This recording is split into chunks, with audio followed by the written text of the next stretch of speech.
Now we are on the commitment to self letter. So if you have the PDF or the physical copy of the workbook or whatever, make sure you're on that page. And hopefully you have time to write this out right now so you won't forget to do it later.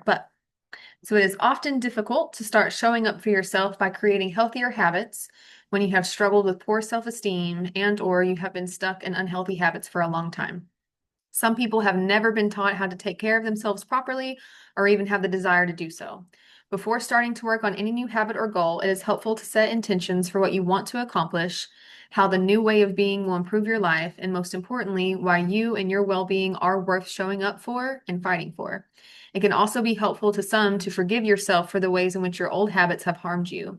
Use the space below to write a letter to yourself to explain what you would like to achieve and why you are finally ready to commit to self-improvement. And then, so if you have the physical copy of the workbook, there's lots of space there that you can go ahead and write that out. If you don't, you can write it anywhere else or type it wherever, whatever is accessible to you.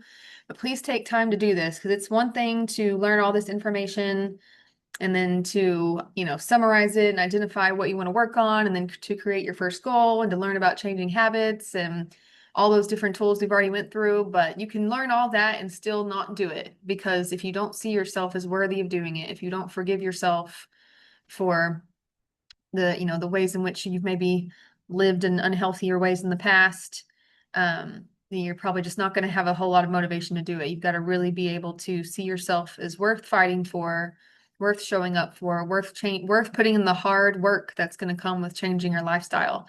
This is hard work, y'all. I've done it myself, and I'm still doing it, and I will still be doing it forever. Like, it's a process, not an end result.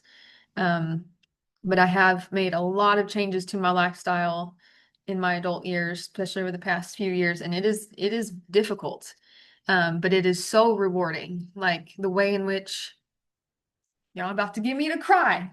Fine, crying is good. I gotta talk first, but then I'm gonna cry after this. Anyway, the way in which changing your lifestyle can improve your life and make you feel way better about yourself and give you hope and makes your body feel better, your mind feels better. I still struggle with a lot of things, but because I'm swimming in a toxic fishbowl in a stressful job, but I am so, so, so much better off and so have made it so much further in my healing process because of changing my lifestyle and changing my habits.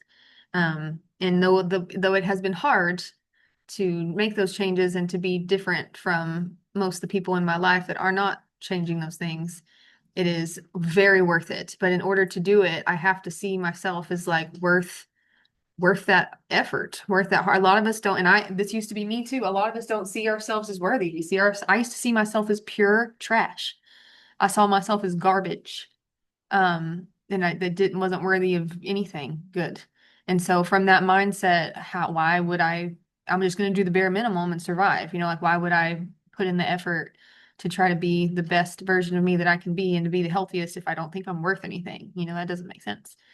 So this letter is really important. This is like the setting intentions part of walking in balance, of really going, hey, I'm actually going to do this. I'm not just going to learn this stuff and move on, and this is going to be another thing, another training that I went through.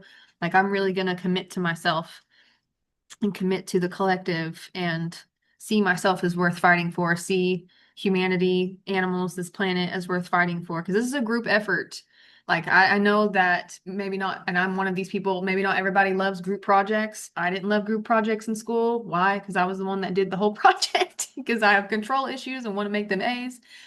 But it made it exhausting, for me to be a part of group projects. But that's what life is. Like, this is a giant group project. And if we want society to change, if we want our external reality to change, we have to change ourselves as individuals and then as smaller communities and bigger communities until it grows outwards, right? So you're not just committing to showing up for yourself, you're committing to showing up for everybody else too.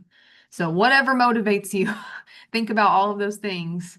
But everybody that is listening, everybody, period, but especially everyone that's listening to this, is no matter what you've been through, no matter what you've done, it doesn't matter if you've committed the most heinous crimes, um, or, let yourself down, other people down, or whatever, you are 100% worthy, and you are worth worth working on, worth fighting for, worth changing, worth the hard work that comes with doing this kind of stuff. So please take some time to sit down and write a letter to yourself and just forgive yourself for what has already happened, what you've been through, the mistakes that you've made that maybe have led to some bad consequences, and kind of have a renewal, promise to see yourself as worthy and to actually start really fighting for yourself. And then once you've made that commitment to yourself, and good news, you already have created an action plan and you have your first goal to start working on. So you'll be good to go.